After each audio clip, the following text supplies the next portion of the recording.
Hola, buenas tardes. Estamos de nuevo en Punto de Emancipación. Hoy para nosotros es un honor contar con la presencia de uno de los líderes de los movimientos populares en Argentina más importantes, Juan Grabois.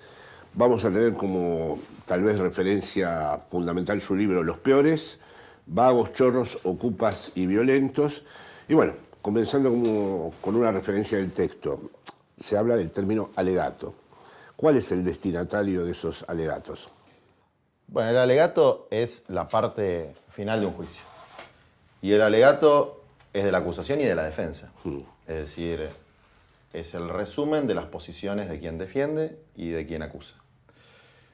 Y nosotros tenemos que, desde la perspectiva del lugar en el que nos coloca la comunicación hegemónica, los principales grupos, partidos y voceros de la centroderecha, de la extrema derecha, pero también a veces del progresismo, y somos de lo peorcito, vamos a decir.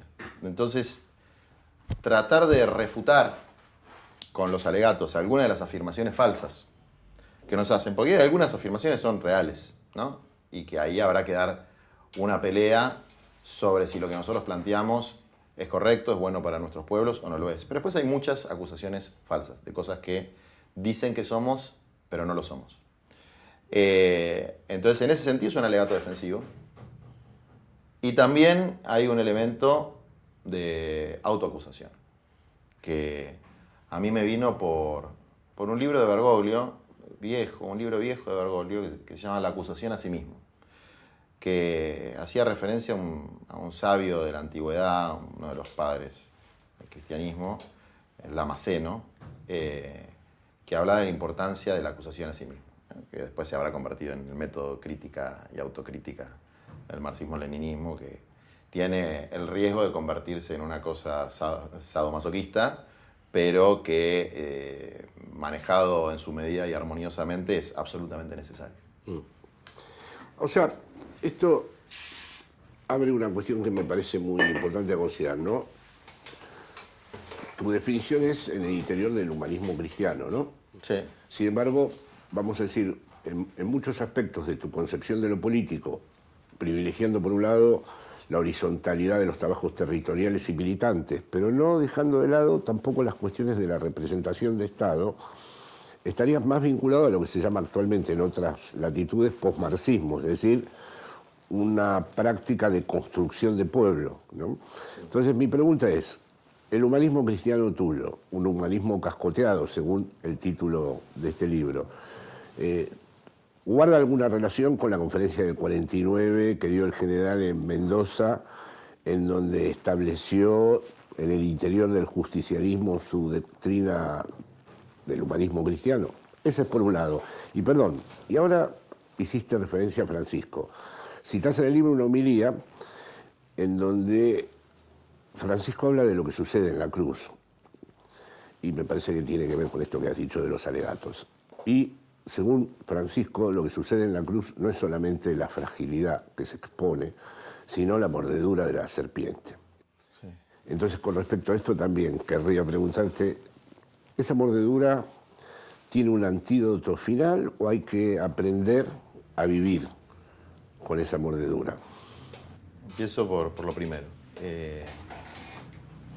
Te diría que más que humanismo cristiano, ya un humanismo a secas, porque lo que por lo menos nosotros percibimos en los últimos años es el avance de una narrativa y una práctica deshumanizada, no solamente en las relaciones económicas, sino en las relaciones sociales y culturales. Es decir, despojar de humanidad a ciertos colectivos sociales y ciertas clases y subclases sociales.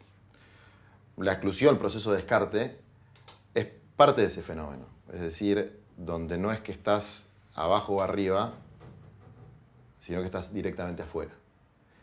Y ahí la contranarrativa y la contracultura y la contrapolítica es por lo menos de base humanista. Es decir, y humanista en un doble sentido, que es el ser humano y la tierra, ¿no? Porque el concepto viene de humus, que es tierra. Sí. Y Y tiene que ver con la crisis y también con lo que plantea Francisco de que la crisis ambiental y la crisis social son una sola cosa.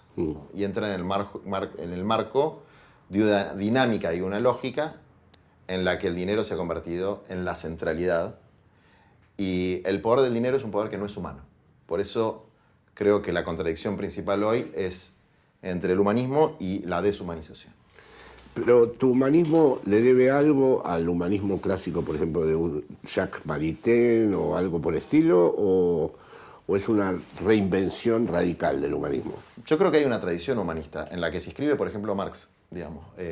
Y esto lo dice también, para seguir con la línea de la ortodoxia católica, lo dice un cardenal alemán muy, muy importante, un teólogo muy importante, que es de apellido Marx, que es crítico, desde luego, sí, de la antropología marxista, pero inscribe a Marx dentro de la tradición humanista, porque en un sustrato, en una dimensión, lo que hay es una preocupación por el destino de la humanidad. De la humanidad, sí, clarísimo. Entonces, ahí, digo, veo que hay posturas deshumanizadas porque llevan a su derivación lógica, es la negación de la humanidad y la negación de precisamente la fragilidad de la tierra, la fragilidad de los demás.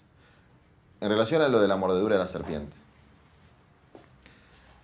ese concepto a mí me impactó, porque, Impactante, sí. porque la fragilidad es el error. La fragilidad es tener una posición equivocada. La fragilidad es incluso matar, porque es humano. La mordedura de la serpiente es cuando hay un cuerpo inerme, un cuerpo social inerme, no se puede defender. La indefensión. Y además de esa indefensión, sobre la base de esa indefensión, la necesidad de destruir cualquier obra de amor que ese colectivo, ese cuerpo indefenso, trató de llevar adelante o intentó llevar adelante, y destruirla denigrándola a través del mecanismo de la serpiente, que es el padre de la mentira. El maligno, decís en tu libro. El maligno, el malo, dice, siempre cuenta también Bergoglio que en el Padre Nuestro está mal traducido, porque dice, y líbranos del mal, pero originalmente dice, líbranos del malo, ¿no? Porque hay una personalidad del mal. Sí. Entonces, eso, que es la serpiente, es no destruirte simplemente a vos, sino destruir la mera posibilidad de que haya gente, por ejemplo, para hablar de los movimientos populares, que se preocupe por el destino de los sectores más empobrecidos, más excluidos, sin que eso lógica y necesariamente derive en que sos un corrupto, en que sos un criminal, y para peor, que te estás aprovechando de los propios compañeros y compañeras que decís defender. Es decir, ahí hay una mordedura de la serpiente, porque es envenenar la esencia de la obra, no a la persona, ¿no? La desconfianza hacia el militante político que describís en tu texto, ¿no? Exactamente. Entonces, y esa como desconfianza esencial, no como una desconfianza accidental, digamos, ¿no? Que se puede dar con uno o con otro, ¿no? Una desconfianza a cualquier visión humanista de la política, del proceso económico, de lo social. Disculpame que te interrumpa, Juan. En cuanto a plantear el humanismo frente a la deshumanización, me parece que hay una nitidez, pero para nuestra audiencia te voy a preguntar la otra tradición marxista, que piensa que el hombre no es el centro y la iniciativa de todas las cosas y que es importante despejar cuál es la estructura material que determina las relaciones sociales. Poner el acento en el hombre sería poner el acento en una conciencia reflexiva, mientras que muchas de las lecturas de Marx, como vos sabés muy bien, surgen desde otra vertiente, es decir, estamos sobredeterminados por estructuras que desconocemos, y esa es la noción de ideología en todo caso. No solo como falsa conciencia, sino como algo mucho más complejo y constitutivo. Bueno, yo creo que ese es un filón mecanicista del marxismo. Hay una famosa carta de Engels a Bloch donde le preguntaba, ¿cómo es esto de que la existencia determina la conciencia, de que la infraestructura determina la superestructura? Y lo que decía Engels es que eso es en última instancia. ¿No? No hay una linealidad entre esas cosas. Y también hay una sobredeterminación de la superestructura política, cultural, ideológica, religiosa sobre la estructura. Si no, no tendría sentido la militancia política. De acuerdo, claro, exacto. Entonces, y después hay también, bueno, después también está la interpretación gramsciana, donde hay ¿no? una profundización de esa idea de la carta de Engels a Bloch. Y yo creo que, desde luego, hay fuerzas colectivas que tienen, por lo menos, un fuerte condicionamiento sobre la acción consciente humana. Pero esas fuerzas colectivas, esas fuerzas sociales, las relaciones de producción, por ejemplo, son relaciones humanas. Es decir, de hecho, la desviación ideológica es hacer fetichismo de eso, cosificarlas. Las relaciones de propiedad son relaciones humanas, no son relaciones entre una persona y una cosa, como dice, ¿no? los derechos reales, ¿no? que viene de rea, de cosa. ¿No? No es relación entre una persona y una cosa, no, es relación entre dos personas. Si yo tengo este mate y digo que es mi propiedad, no es una relación mía con el mate, es una relación mía con vos, que es, si vos me sacás el mate, yo voy a tener un aparato que me defienda de tu acción. Es decir... Pero no excede lo humano, es decir, para ir a tu propia lógica, si la teoría del valor y la extracción de la plusvalía fuera nada más que una relación humana, ¿por qué habría tal grado de deshumanización? Si ha habido efectivamente como resultado una deshumanización tan intensa, es que tiene que haber algo que excede a lo humano en la misma lógica del capital. Yo creo que la deshumanización también es una derivación del humano, ¿no? O sea, es como dice la canción de Silvio Rodríguez, el mono es el padre del hombre del año 2000. No, el hombre es el padre del mono del año 2000, ¿no? Y también, para llevarlo también a un plano más metafísico, el dinero, o el capital, hoy es un ídolo, es un falso dios. Es decir, al que se le rinde culto, se le rinde tributo, por el cual se sacrifican como Moloch a los hijos del pueblo. Entonces, ahí hay una lógica que está centrada en este proceso de degradación y deshumanización como producto, vamos a decir, de una herejía, que es la idolatría, ¿no? La idolatría de un falso dios. Obviamente, estamos utilizando terminología teológico-marxista. Muy bien, es tu construcción. Pero si lo llevamos a la práctica política, ¿quién gobierna el destino? O lo gobierna la lógica del capital, que es una lógica automática. Tal cual. Que es, o sea, el otro día pasó un episodio, anteayer pasó un episodio en la calle con un ministro que le pegaron y qué sé yo. Entonces empiezan las teorías de conspiración. Las conspiraciones existen, no me cabe la menor duda. Pero la mejor conspiración es aquella que nadie planifica. Es decir, que opera a partir de lógicas subyacentes. Y yo creo que la gran conspiración de este mundo opera a partir de lógicas subyacentes. El capitalismo. Exactamente. Y la lógica del capital es una lógica que no es humana en los dos sentidos que te decía. Es una lógica destructiva de la persona humana y destructiva del planeta, que deriva inevitablemente en un cambio radical o estructural del sistema o en un proceso de destrucción a gran escala, ¿no? Eso es mi percepción de cómo viene la mano. Muy bien. Vuelvo sobre la mordedura, pues bueno, con modestia y con todo respeto, yo escribí también sobre lo que sucede en la cruz. Y esa mordedura frente a lo inerme de ese cuerpo, ¿logra triunfar? ¿Realiza finalmente su cometido? ¿O la mordedura queda en algo que finalmente se cicatriza y se atraviesa? Después de la cruz viene la resurrección. Y la resurrección es también un símbolo, ¿no? Un signo de que eso se supera. Sí. Pero yo creo que se supera en la otra vida. ¿No? Yo tengo, si me permitís, exponerte muy brevemente y con el mayor respeto. Mi teoría de lo que sucede en la cruz, después de darle muchas vueltas a Pablo y a todos los que es que en realidad nunca termina de morir el Cristo, que sangra eternamente y empieza a constituir el ser de lo no matable. Y si uno mira los proyectos de emancipación, siempre tienen referencia a lo no matable, a lo que no puede morir del todo. Por eso te pregunto lo de la mordedura. Pero te lo divido en dos planos, ¿no? O sea, la resurrección como potencia. Y después, y eso tiene que ver con lo católico, que es universal, es la universalidad, ¿no? Es el sentido de la palabra católico, es universal. Y en lo universal entra todo. Entonces, la mordedura de la serpiente y la cruz Sí. es, como vos decís, permanente. Y hay que sentirla. ¿No? Hay que siento la cruz, vivo y siento la cruz. Y en eso es como la unidad de los contrarios. Es decir, las contradicciones no se resuelven nunca, se pueden sintetizar y después va a aparecer una nueva contradicción. Y entonces la respuesta a tu pregunta es, hay que luchar contra la mordedura, hay que luchar contra el veneno, no contra la cruz, contra el veneno. Contra el veneno, claro. Hay que luchar contra el veneno, pero lo tenés.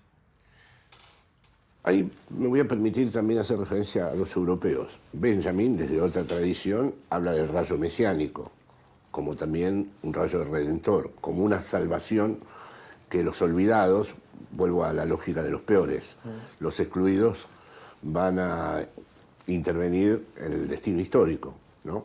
Y ahí también tendríamos un caso en donde lo político y lo teológico se conjugan, ¿no? Pero no formando parte del universal católico.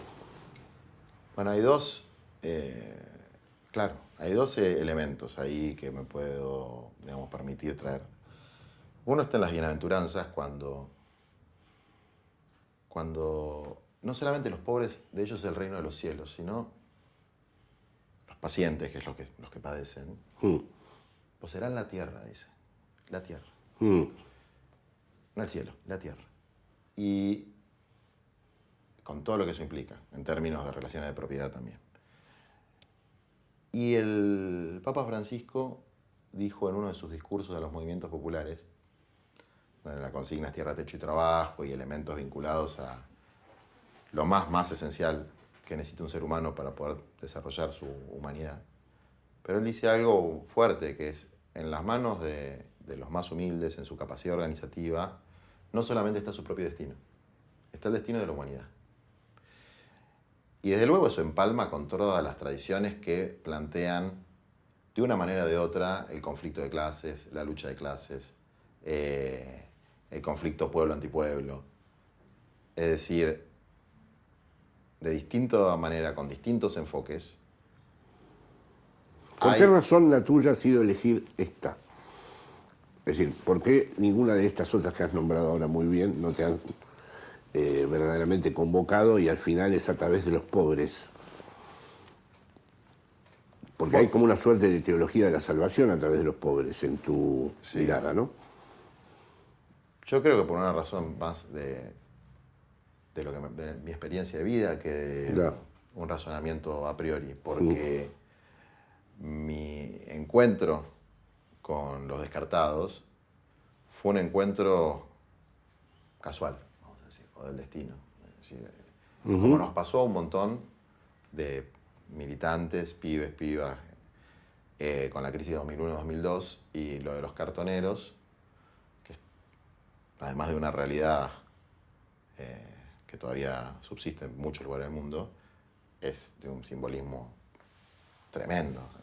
Pero en mi vida, ¿qué pasó? Yo vivía en un lugar y abajo de donde vivía yo bajaba un par de pisos en el ascensor, salía y había pibes de mi edad, niños, gente más grande, en un camión destartalado juntando cartones, y todos los viernes venía un señor en un patrullero a sacarles lo poquito que juntaban, que era la coima para poder laburar.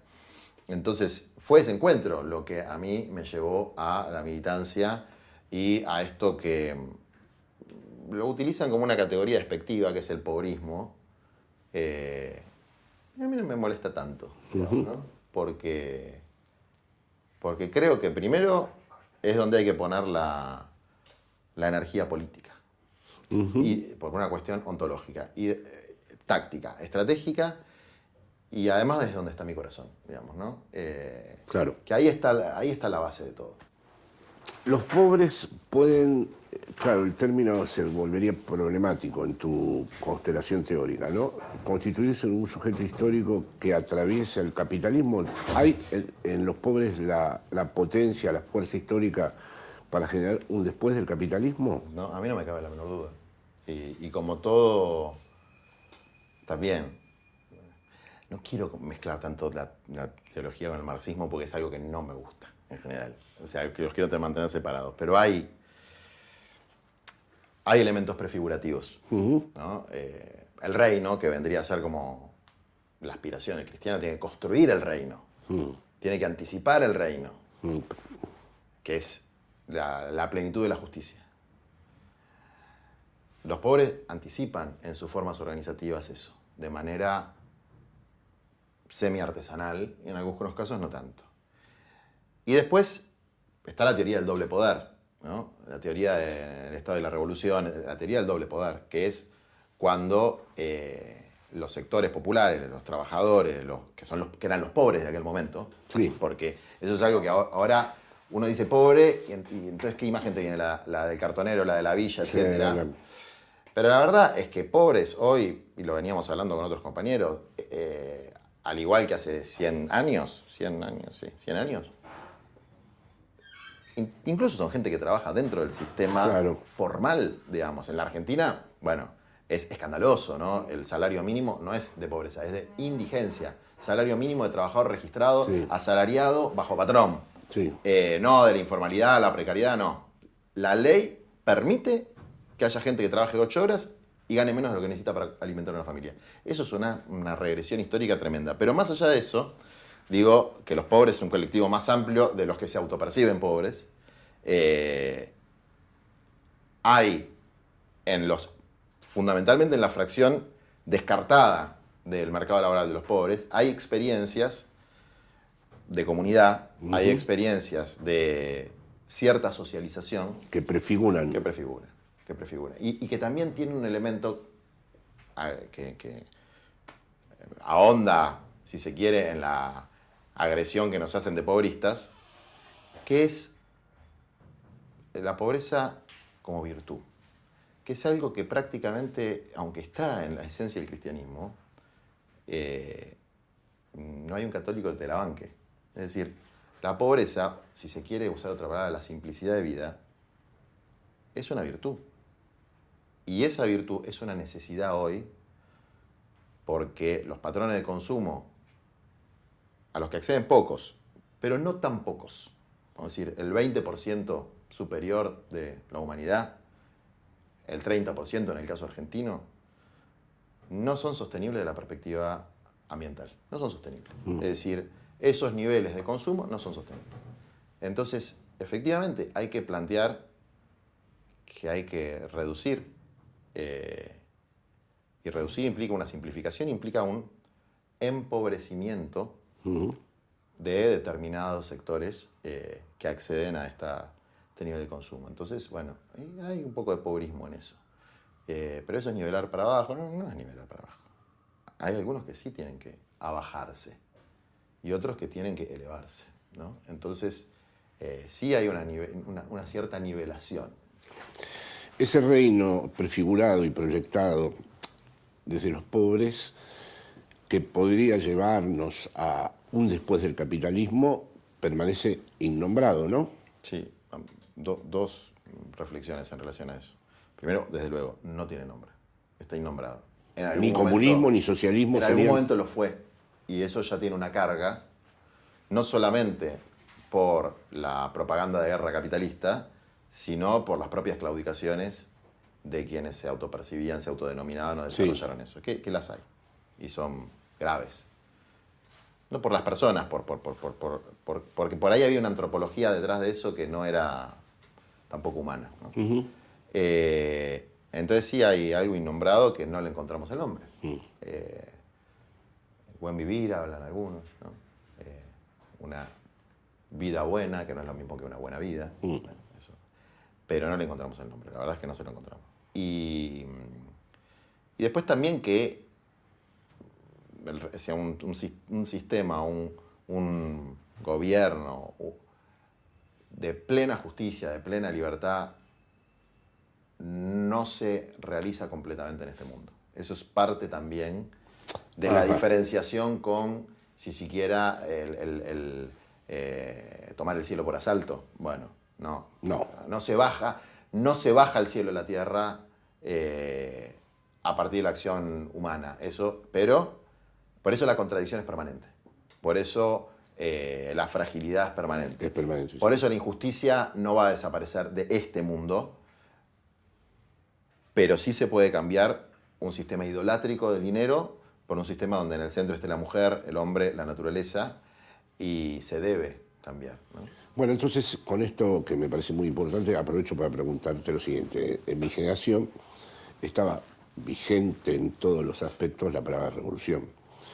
Y por lo tanto, como la revolución tenía un sentido teleológico de la historia, un sentido finalístico, es decir, la burguesía la podía demorar, podía detener, pero la marcha ineluctable hacia ese lugar se iba a cumplir. Por lo tanto, inevitablemente, para acompañar esta idea, se produjo lo que podríamos llamar, con todo respeto, una lógica sacrificial. No había otro remedio que entregarse plenamente a esa idea, costara lo que costara, porque la idea era una idea de futuro que hacía que la vida del presente ya no tuviera el mismo valor. Era, si uno moría, iba a ser reemplazado por otro para que esa historia se cumpla.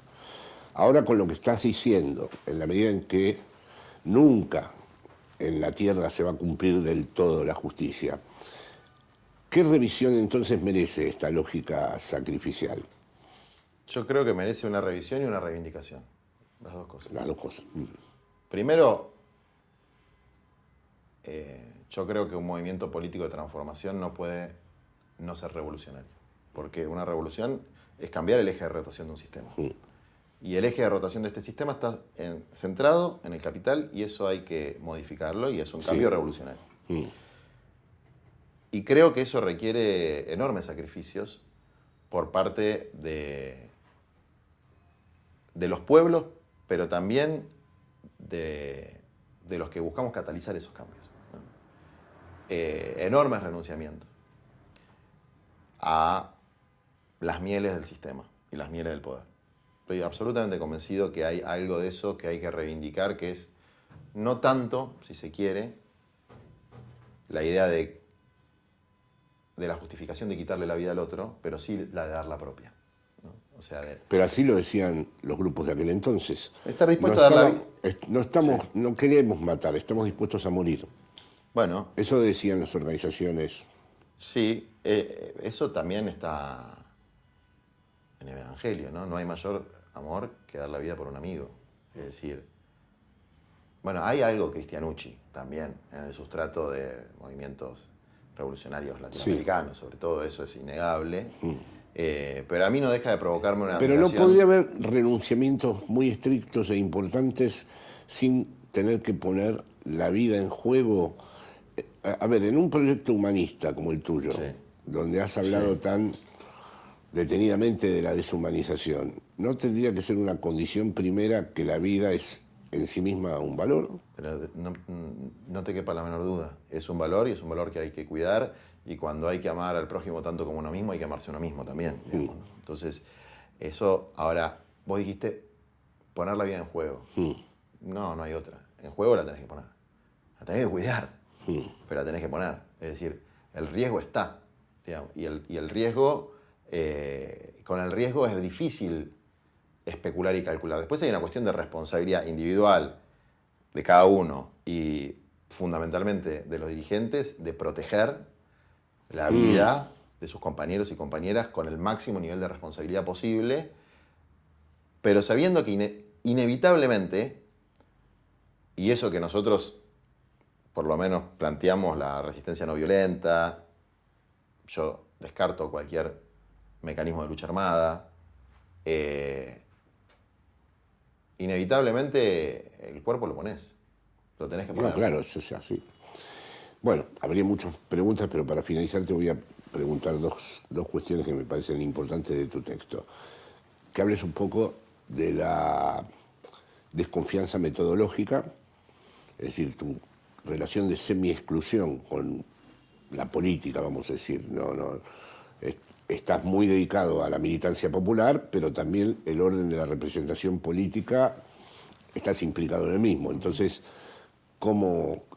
¿qué alcance tiene esa desobediencia, desconfianza? Es un lapsus mío, esa desconfianza metodológica. Bueno, tiene un poco de desobediencia también, ¿no? O sea, la desconfianza, ¿por qué digo metodológica? Porque no es, también, no es esencial, no es una desconfianza esencial hacia la política partidaria. Es, por lo menos para nuestra militancia, que tiene una perspectiva. El otro día el presidente argentino dijo una frase tremenda cuando definió la política en un programa, que yo le usaba en cursos para definir lo que es la antipolítica, ¿no? Dijo, la política es la administración de la realidad. Eso es la antipolítica. La política es la transformación de la realidad. Si es la administración de lo real, de lo existente, creo que son las palabras exactas con las que, no sé si Tosco, ¿quién definía lo que era la burocracia? Sí. Palabras textuales. Es una burocracia, la administración de lo existente. Bueno, la política burguesa, que es el sistema político actual que tenemos, es con suerte la administración de lo existente.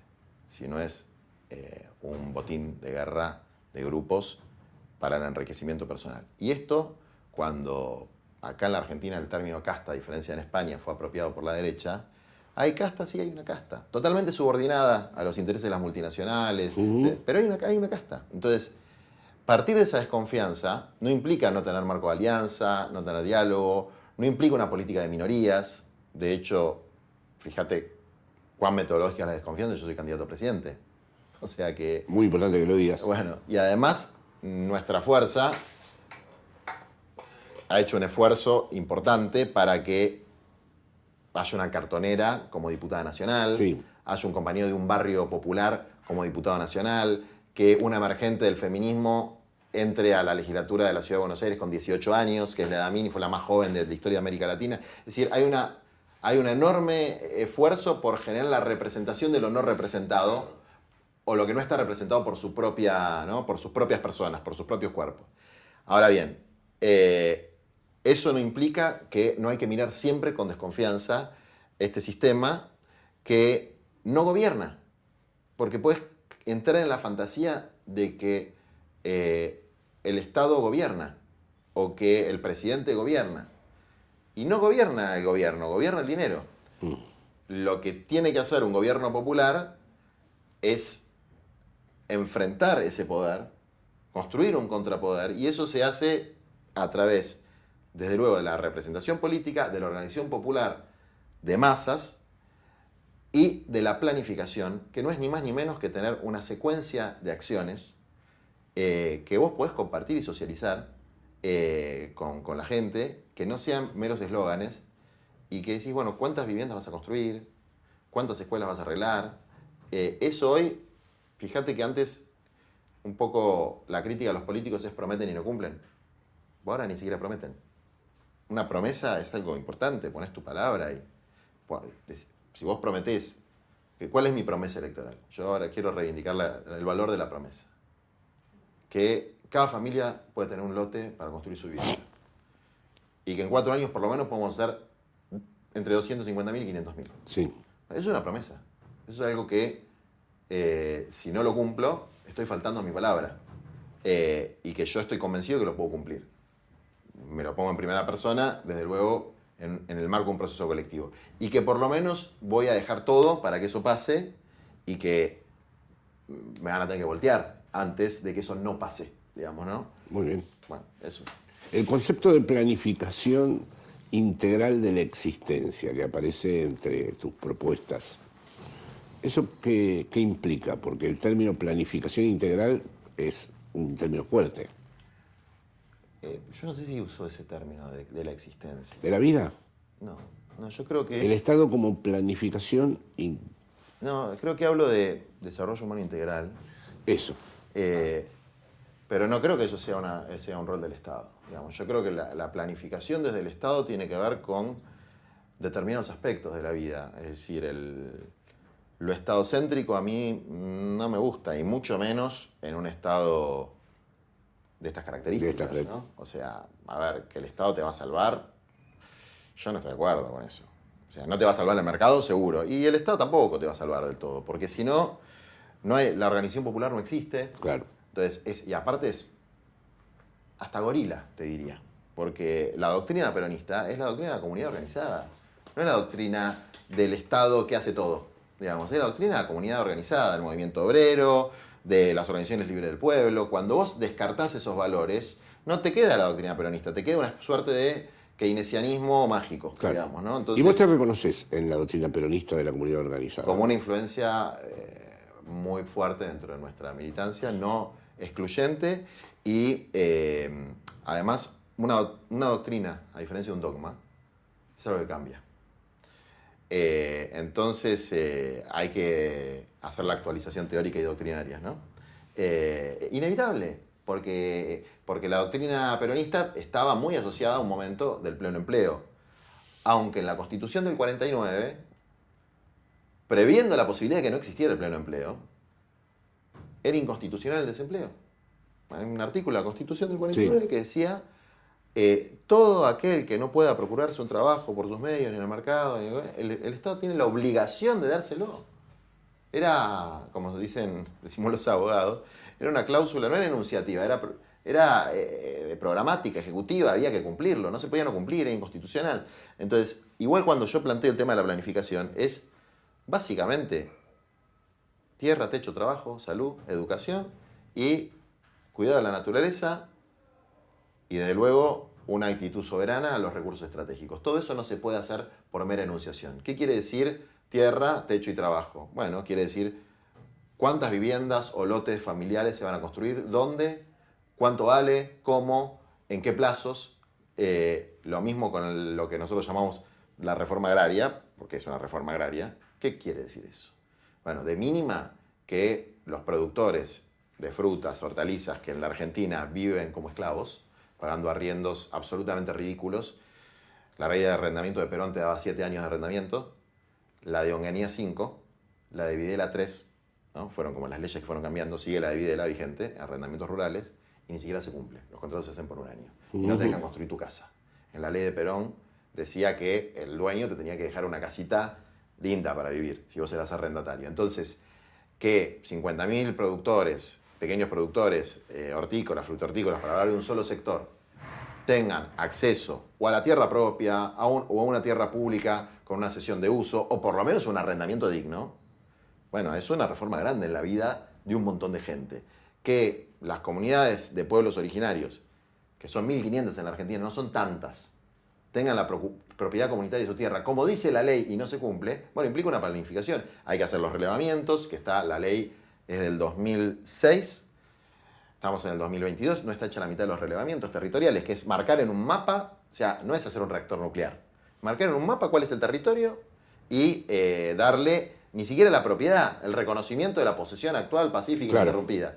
Bueno, todo eso vos tenés que tener una planificación que diga cuándo, cómo, dónde lo vas a hacer, y equipos de trabajo que tengan la misión de hacerlo, ¿no? Que tengan la perspectiva de que eso es una misión, y que un cuadro político se define de muchas formas, pero una definición que a mí me gusta es alguien que vos le das una misión y la cumple.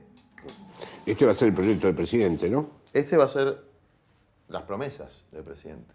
Yo voy a garantizar un lote para cada familia, la tierra para el que la trabaja y la posibilidad de tener un trabajo mínimo garantizado, por lo menos de media jornada, remunerado para todo aquel que no se lo pueda procurar por sus propios medios. Juan Caraboy, muchísimas gracias. A vos.